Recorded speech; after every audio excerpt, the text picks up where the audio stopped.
Welcome back to the Sad Dad Games podcast. You're listening to another episode of Eric's Indie Corner, where I, Eric, every week pick a new indie game that I want to talk about and that I love and just want to talk about.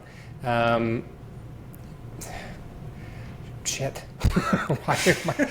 Keep it in. For the record, audience, this is our third attempt to start. Eric's Should we trying just a keep new it in? Intro. I'm trying a new intro. This is it. We did it. Yeah.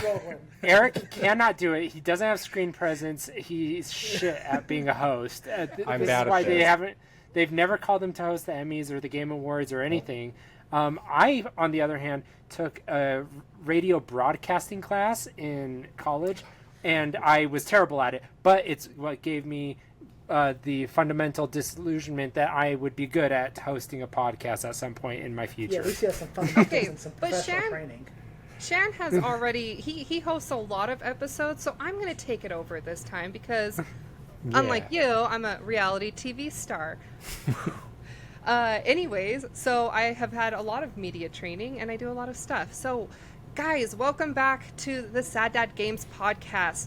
And this is Eric's Indie Corner. Eric's Indie Corner is a time where Eric, our host here, typically, he talks about indie games. He's obsessed with indie games. And so we have to listen to him rant and rave about all of these games that he plays. To persuade us to play them. Yeah. Yes. We are your surrogates.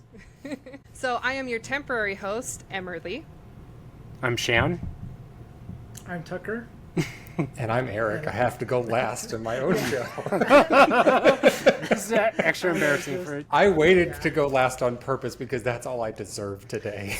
Let's dogpile an Harry Eric. Carey moment for you, Eric. Shame. I messed up You the need to take intro. that master sword behind you. I don't think I can honor recover your from family this. I'm just going to recommend the game. The game we're talking about today is Tales of Iron, Whiskers of Winter. You should play it. All right, that's going to do it for us today. Eric, So- do you want to actually try the intro that you were preparing? No, it's too late. Emerlie already did it better. I'll try it next time. I messed it up. So my name's Eric. I love indie games, and I want to talk about them. So every week I pick out an indie game that I want to talk about, and then I talk about it. I make you guys listen to me. So the game that we're going to be talking about today is Tales of What's happening to me today, you guys? Emerlie, what game are we talking about today? Yeah, Emerlie, what game are we talking about today? We're talking about Tales of Iron, something Whiskers. Whiskers of Winter.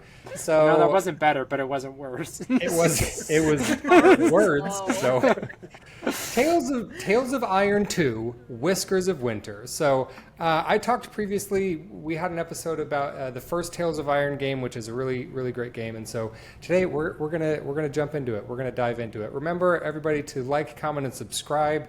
Share this with your friends. We'd love to talk with you guys in the comments. And remember, you can find us wherever you find podcasts, here on YouTube, Apple Podcasts, Spotify, and Instagram. So now let's jump into it proper. Let's talk about Whiskers of Winter. All right, so Tales of Iron 2 is a side-scrolling action RPG with some Metroidvania elements to it. It was developed by a studio called Odd Bug Studios and released January 28th of 2025, so just earlier this year. And like I said before, this is a sequel to a previous game just called Tales of Iron. Eric, isn't this also roughly like a Souls-like and an RPG? Yeah, it does have some Souls-like elements. I think I kind of have a little bit of a beef with that descriptor. I don't think it is super duper Souls-like. I think that anytime a game is focused on combat and has difficult bosses, they're like, it's a Souls-like game. And then I think that Souls-like games have different things that make them feel different. You know, it has, tough as nails combat with the focus on bosses, but that's kind of where the similarities to the Souls-like game end. So. Yeah, to that point, a lot of people labeled things a misnomer for like Metroidvanias just because they're a gated progress, and I can see your argument there. Yep. But yes, it obviously is adopting a lot from the template of Hollow Knight. I can see its bones, its spirit in this game. It wouldn't exist without Hollow Knight. It wouldn't. I think that's probably true. It's definitely not quite as Metroidvania-y as Hollow Knight. Hollow Knight commits hard to the Metroidvania thing, and Tales of Iron has some backtracking and some upgrading your gear and abilities and stuff to reach new areas. But that's not the focus. The focus is more on like the story and reaching new places. And you often, once you kind of go through an area and finish it, you don't always have to return there. You can to do extra side missions and stuff, but it's, so it has some Metroidvania elements, but I'd call it like a Metroidvania light. So, yeah. So then you're calling Samus Returns a Metroid Light because it's too linear and you don't have to backtrack. It's literally a Metroid game. No, It's literally a Metroid game. yes. Okay. So I don't know. I'm not an authority on this. All I know is that I feel like Tales of Iron, both Tales of Iron 1 and 2, have elements of a Metroidvania, but they don't quite have that that hardcore Metroidvania feel where you're like lost in a map and you're exploring. It doesn't feel, that's what it is. It doesn't feel as explorative. I feel like in Samus Returns, you still have like, you can kind of explore and there's other things to do. Tales of Iron feels a little more linear. There's an open map, and you can do like some hunting for certain things, but the map doesn't feel very explorative. Okay. Which is not a bad thing. It's just It's just a different thing. It's just a different style of doing a Metroidvania style game. So yeah. So how I usually like to do these episodes is I talk about story, gameplay, and then visuals and sound, just to kind of break it up into more digestible chunks. So the story for Tales of Iron is simple. It's very similar to the first game, where it does have some surprising moments, but it's not. It's not overly complex. It's simple, but very well told and very interesting as you go through it. And there were a couple of twists and turns that I wasn't expecting that, as a fan of the first game, that connect to the first game, I was like, oh, like it was really cool to see how it connected to the first game in a few ways. I really enjoyed that part of it. So it is set a short amount of time after the first game. You play as a rat named Arlo, who is an heir to the Warden of the Wastes. So you live in like a wintry wasteland. You're an heir to the warden of that area. And then one day your keep is beset by bats from the north. And they come in and they kill everybody and they level your town. And you have to go on an adventure to avenge the people who died in that battle and to face off and, eradicate the bats from your homeland and rebuild your keep and your kind of homestead area, which is a lot of fun. So That is dark. it is dark. Yeah, it's kind of dark for a game about cartoon rats and bats. Yeah. Well, it is a dark fantasy, and it seems to be. Is this Nordic? Like this is, or this is it's Viking inspired, right? So It does definitely have a lot more Viking vibes. Yeah. yeah, so you can't really do Viking genre without making it dark, right? Like raping, pillaging, plundering. That's what they do. You can't make it lighthearted. Classic Viking dick moves. Yeah, exactly. Well, yeah, it's true. So yeah, this one has a lot more of like a Nordic kind of a Viking vibe, whereas the first one was very much like medieval fantasy. And the stories, like broad strokes, are actually pretty similar. In the first game, it's a similar kind of a situation. You're a prince, and then your kingdom is beset by frogs instead of bats, and you have to, cleanse. They call them pond scum. You have to kill all the pond scum from your. So it's a similar kind of a thing where you're, another evil befalls your kingdom, and you have to go and fight him. I will say though that the bats are visually really cool, and we'll get to that in a little bit, but they're a lot of fun to fight. They have this kind of like horror, almost vampire-y vibe to them, which is cool. So yeah. Eric, I see this screenshot here. There is a boss that looks like it is a giant warded toad, and it has a blossomed flower on its back. Is this Venusaur? Did they straight up go Pal World in their ripoff of Pokemon IP because they knew it would sell? Probably. I was going to say, if you're looking at a toad, it's probably from the first game. But like a mushroom. It's Tales of Iron 2. Oh, well, all right. I guess it's been a couple months since I think that maybe a couple of frogs do make an appearance, but it is mostly focused on the bats because, cold weather frogs. But, yeah, Venusaur, that sounds right to me. It's trying to Venusaur. cash in on that Pokemon magic. Pal World knew exactly what they were doing. In another way, they had no idea what they were doing. Anyway. So, plagiarizing Pokemon, that's the way to go. If you're not sure what to do with your characters, Pokemon has already made all the characters. You just take one of them and tweak it a little bit. Make them legally distinct, like this Legally Venusaur. distinct Pokemon, yeah. That's what his name is. His name is Legally Distinct Venusaur. That's right.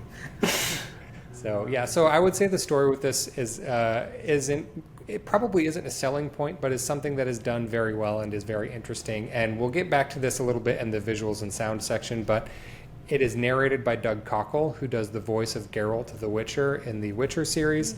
And I would let him say anything to me and just let it dance around in my ears. Having Geralt of Rivia be the person that narrates these dark fantasy indie games was a stroke of genius and is the reason that I picked up the first game. I had seen the animation style a few times and I was like, I don't know if something I'd be into. And then I watched a video and I was like, that's The Witcher.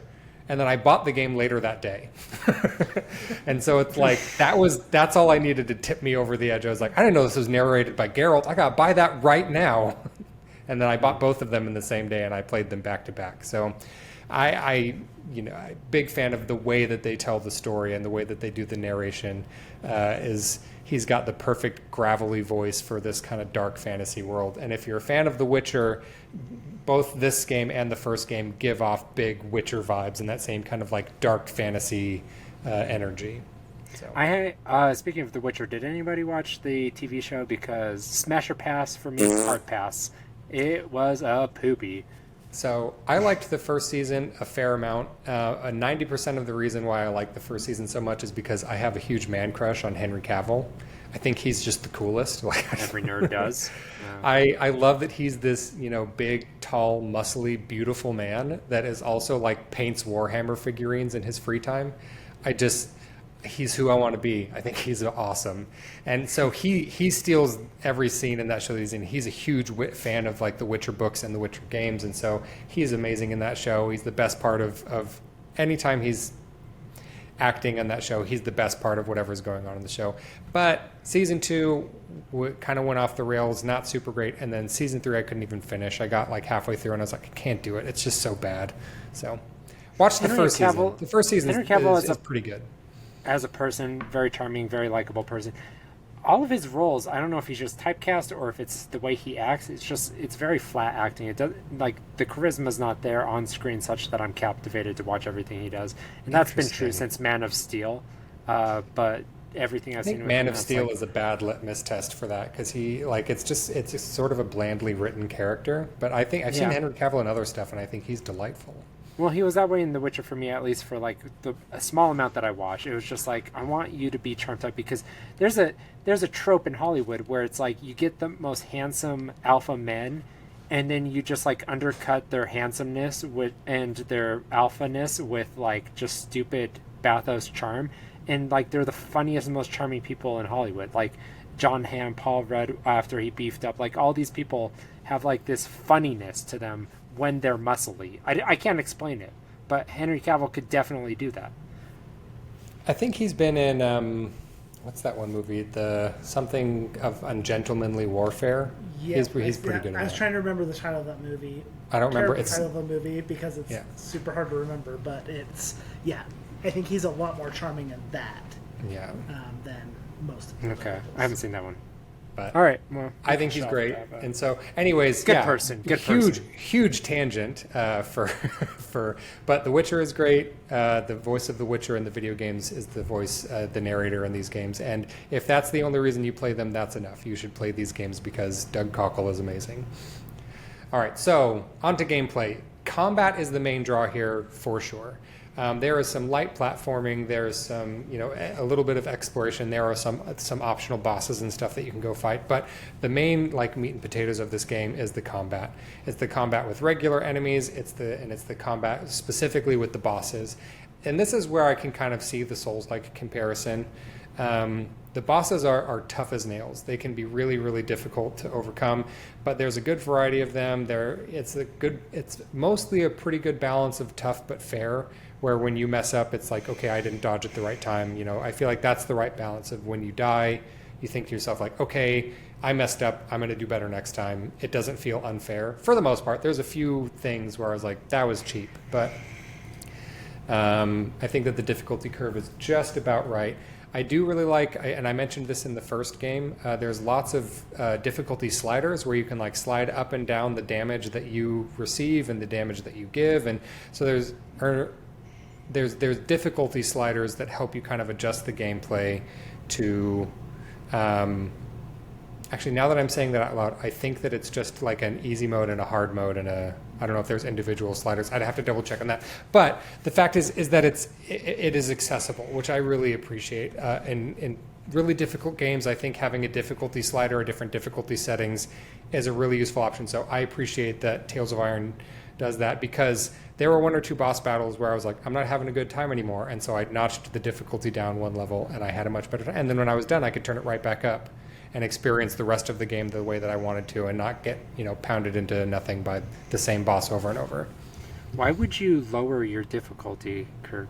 So I can raise it again. I can raise it again. We're just office quotes all over the place today. Yeah. So combat's really good. I also appreciate how enemies have different kinds of attacks. So it's more of like a less of like, brute forcing your way through things. It's like, you can't dodge this attack, you have to block it. These kind of attacks you have to dodge through. These kind of attacks they're better if you parry. And so it's this kind of like really fast decision making when enemies are coming at you, seeing like what kind of attack they're coming at you with and what the best way to react to that is. And so it's a good like really snappy decision making while you're in combat. So it's more than just mashing a button and dodging attacks.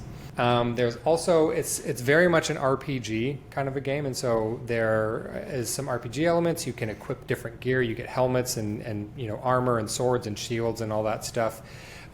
This aspect of this game is notched up a fair bit from the first game. The first game, gear was a little bit more like it was there and present, but it wasn't so much of a focus. This one, there are some more stats attached to the gear, and you can upgrade your gear more at your base camp. And so there is a little bit more of a focus on like finding and upgrading your gear, which I kind of appreciated. It didn't feel intrusive. I know that sometimes I can get kind of bogged down with like, quit throwing a million different things at me and just like let me play the game. But it felt still like digestible to the point that it wasn't overwhelming. Like, I've got 30 different sets of armor and I need to upgrade them all because this one has, 0.2% better resistance to poison or whatever. Like, it wasn't that granular. There's different suits of armor that worked better for different situations, and it felt pretty manageable that way. You also, as you go throughout the game, you meet new characters and you find new things that kind of upgrade your homestead, and so you can build new shops there. It's a really nice gameplay element that helps you feel a connection to the story because the town that you live in was leveled, and you get to, as you go through the game, build it back up.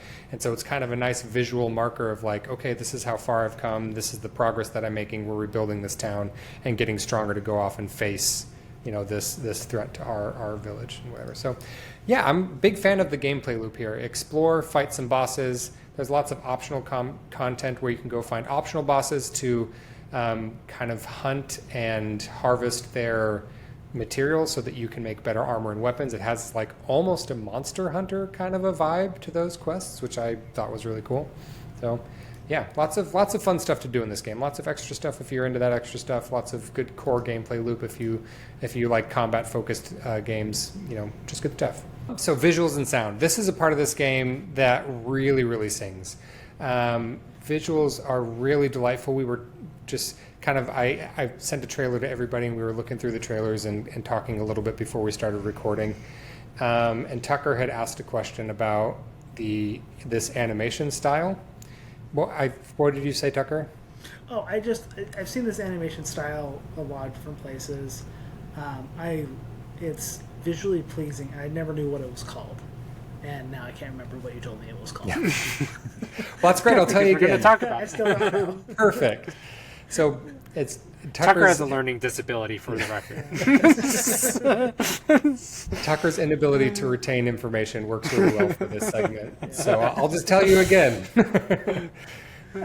So it employs a style of animation called rigged animation, where instead of animating something frame by frame, where you would draw a picture and then you draw the next picture in the sequence and then you draw the next one, that's called frame by frame animation. This does a rigged animation where it illustrates a bunch of different assets and then attaches a skeleton to those assets, and then you can adjust and manipulate those skeletons. That's how all 3D animation works.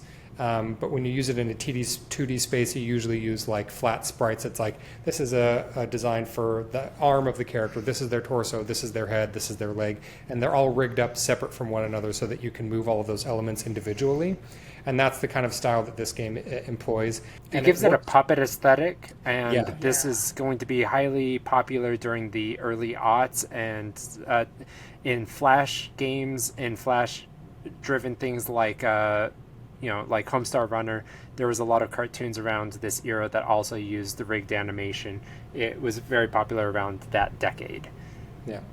Yeah, so it's very evocative of that era of animation and kind of early internet videos, which is, tickles a little soft spot in the back of my brain that I like. But it works really well also with the art style that they have that uses a lot of really heavy dark outlines and shading that look almost like a wood print kind of a thing, which... It's an Eastern European, block printing aesthetic. Yeah, so it has this it helps sell the dark fantasy vibe, and they do a similar kind of a thing with the background elements that make every area really feel really lush and dense and gorgeous, and it's a very nice looking game, particularly the backgrounds. I know that I mentioned this in the first game, but it's such a cool element. They layer everything to like an absurd degree. So when you're making a 2D game, you can illustrate like different layers on top of layers on top of layers, and then move them on a parallax like depth map, and that gives the illusion of depth to the character. So things in the background move slower, things in the foreground move faster. It makes things look like they have depth. And Tales of Iron 1 and 2 both use a ridiculous amount of layers in some of their scenes to give this incredible sense of depth. It's really, really impressive stuff. Yeah, the depth that they employed too, because like you get a lot of layers like on Hollow Knight and such, but they feel shallower, so there's it's a much tighter parallax mapping, whereas in this it feels like they are not ashamed to like put heavy depth between layers to feel like it's big a open very, fields. Yeah, it feels like a much bigger immersive world that you get to run around in. It's a beautiful look. Pretty bold. Yeah, so that was like two of the things that sold it for me. I'm was the narration, and then the art style were something. The art style, and I'm not always a huge fan of rigged animation. I really like the look of Limbo, like frame by frame animation. And so Limbo does rigged. Limbo does rigged, yeah, and I think that's it can be fun. Game that does it really well. And I'm not saying it's bad. I generally tend to prefer frame by frame animation because I think that you can get a lot more. It's easier to be more expressive that way, intentional expression. But I think for this game, the rigged animation works really well. They do a good job making it expressive. It does a good job complementing the kind of like block printing, dark fantasy vibes, the blood and gore and the violence. For some reason, this animation style kind of works really well with all of that too. So it's something that I came to appreciate and really like the art style a lot in this game. I also like that because it is rigged animation, they're able to like when you equip different gear like swords and armor and things like that, it reflects on your character because they are able to rig it up that way rather than having to hand animate everything, which if it was a frame by frame animated game, they just wouldn't be able to do that. And so it's nice to be able to like see your gear and watch your character evolve as you play through the game. Eric, is it because it's rigged? I imagine there's a complete fluidity to any action you do. You're going to see it from the starting point to the ending point and the entire animation in between. Does that help with readability and seeing because like I'm playing Hollow Knight right now, and it's like you have to develop a visual muscle memory for like how fast the strike is, how far the strike is from the nail. Whereas here it's like you get to see the entire follow through, so you kind of like learn a lot. Is it more intuitive to learn the primary gameplay loop of battling that because of that? I'm curious. I think it's just different. Right. It just depends on kind of. So using the comparison between this one and Hollow Knight, because Tales of Iron is able to use like a fluid motion and follow through that you get with that rigged animation, it's easier to kind of see exactly when something is connecting, probably. But for games like Hollow Knight, they use frame by frame animation, so attack patterns and attack timing are the same no matter what every time. And so you can anticipate things better, and which is what I think makes Hollow Knight, the Hollow Knight's gameplay feel so tight, because there is some light, like areas in Tales of Iron that, like I said, for the most part it feels very fair, but every once in a while there will be like an animation doesn't quite feel like it connects exactly the way that it should, and it's like super incredibly infrequent. For the most part, this game is very, very polished. But every once in a while, something will be like, I feel like I dodged that, or like that the hitbox on that felt a little wonky, It's like 1 out of 50 times, so it's really, really infrequent. It's not something that should deter you from playing the game at all, but just as a comparison point between two different types of animation styles and how they reflect this, kind of difficult boss-centric combat. Okay. So sound design, also really, really good. We talked about Doug Cockle and how he's amazing. His narration is great. The music is composed by Satete, which I'm almost certainly saying wrong. I practiced it even. I'm just not sure how to say that. This is my favorite part of Eric's Indie Corner, is listening to Eric butcher composers' names. I'm just going to stop talking about composers. I can't do any of their names. I don't know what it is, but it's always like, specifically the composers. Yeah, well, it's never, always the composer. I don't know why. I love. Are they all composers, foreign? And maybe. Are we incapable of like writing music like here in the States? An American name. So maybe, I don't know. But I like the music a lot in this game. I like that it's grounded a lot, similar to in the first game. A lot of times, like when there's a frantic boss encounter or something and they need to play some tense music, there will be like a band in the background actually playing the music, which I think is kind of adorable because the bats have this kind of heavy metal aesthetic. And so sometimes there will be a boss battle where like this giant bat will swoop in and you're having this crazy bloody battle with this bat.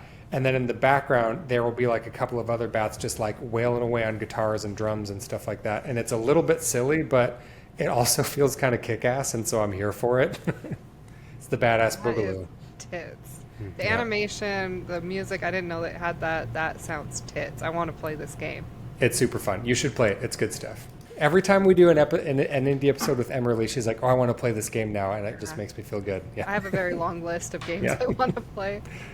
All right, so Eric, cross-border hiring is normal in indie audio. The main drivers are remote workflow is trivial for music. There's budget arbitrage. Currency and cost of living gaps make top talent abroad affordable. There's deep training pipelines. Conservatories and film music programs in Europe, Japan, and Latin America produce many freelancers.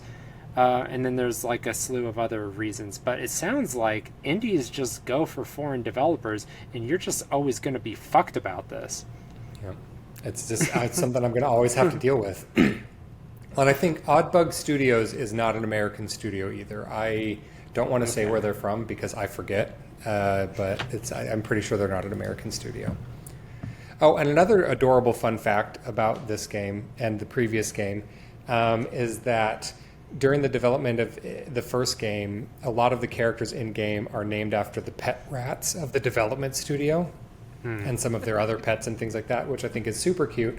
And so there's like a in memoriam section, like in the pause like the pause menu, where you can look and you see like a little illustration of the dev team's pets and their rats and stuff, and all of their characters and how they would be in the game, which I think is super cute and a fun way to immortalize your pets that you love. I think that covers it. This is a super cool game. It's a really challenging Metroidvania style exploration RPG, and it has a lot of really fun connections with the first game. If you played the first game, lots of really fun combat, really excellent art style, really nice music. It's just good stuff. You should definitely play it. Odd Bugs in the UK. UK, there we go. Yeah. Thanks for looking that up for me. So. It's hard for me to look things up while I can't do two things at once, so. Yeah, I made the mistake of trying to do that like 5 or 10 times over the last year, and finally I realized, you know what, just just try to give it to somebody else if they want it, but you can't stop talking in the middle of a podcast, so stop doing that. Everybody shut up. Hang on just a second while I Google something. I've been And in I'm trying to- meetings where Shan just keeps on talking. Yeah. As he's doing. So this something just else. happened. Yeah, this just happened a couple days ago. Tucker and I were in a meeting, and we were talking to like some Japanese firm that does the Ricoh cameras, and they were trying to upsell us on something, and I was in the middle of subscribing for something, and I was doing my own thing, and they straight up just asked me a question directly, and I went into like the primitive part of my brain that's like, you know what, I'm not interested in this meeting, I'm not invested, I don't want to buy this product. And so I just let my brain speak, and Tucker thought that I was fully engaged. I had fully coherent thoughts and sentences. It was very impressive. You couldn't handle my undivided attention. Yeah. While I was like mechanically like doing something else on my computer. Like I think podcasting has trained me to just never stop talking so that we don't have dead air. There. Yeah. Yeah. Speaking of dead air, I intentionally left dead air there to just. I was like, wouldn't it be great if right after? So Eric still needs media training apparently. Yeah, I still. Well, I mean, hasn't- is it media training if you do it on that hasn't been purpose? lost Yeah. on anybody. Eric hasn't put in his 100 hours. I'm still working on it. I don't know. How many indie episodes do you think we've done? I think we've done like One every 50-ish, week. 40, Yeah. 40, Yeah. 50, something We're like coming that. up on a year in a couple weeks, so All right. Take your That's dash pretty cool. episodes and divide by 7. Well, I mean, Dadish, I didn't start right at the beginning. Dadish episodes were like quite a way. Anyway, that's not important. So, Dadish episodes, I've been doing this daily Dadish thing, which they tease me about. Watch the Dadish episode. Daily Dadish is a game that I play every single day on my phone. There's a new level every single day. I upload them all on Instagram. Look at them on Instagram. Try to beat my scores. And I'm not going to stop talking about Daily Dadish, and I'm not going to stop playing it. And you guys okay. can't make me. More important than Eric's plug for his own stupid shit. So we have just finished recording a Switch One retrospective where we get deep in the weeds on debating a bracket for the best game of the console history. We debated out between the four of us, and we were very surprised by who clinched the title. And so if you are interested in diving into a deeper episode that we release, parallel to this episode during the week, then please go watch that. I think I'm curious. You can, leave some comments about how wrong we are about who got knocked out at which round when clearly it made Eric angry. Yeah. So It's I think fine. there's some Everything's fine. There's some great rage bait moments in there for people that are passionate about the things they love. So. And I think this episode will go up like almost a week before that one does. So be ready. It'll be good stuff. Yeah. Mm-hmm. All right, everybody. So Tales of Iron 2, Whiskers of Winter will take you about 8 to 16 hours, maybe a little bit more, maybe a little bit less, depending on what kind of extra content you engage with. It's available on the Nintendo Switch, PS4, PS5, Xbox One, Xbox Series consoles, and Windows. And it is $24.99. So it's a great game. Should definitely check it out. All right, everybody. Thank you for joining us for another episode of Eric's Indie Corner, for listening to my very excellent intro and all of my wonderful media training. I'm good at everything. I appreciate you guys agreeing with me without any hesitation. So join us next time. I'm excited to hear from you guys. Remember to listen to our regular series and come back for Eric's Indie Corner. And like, comment, subscribe, do all the stuff. We love you guys. Goodbye. Bye, everyone. Bye. Outro. Bleep-a-doof, bleep-a-deep, bloop-a-dee-blow.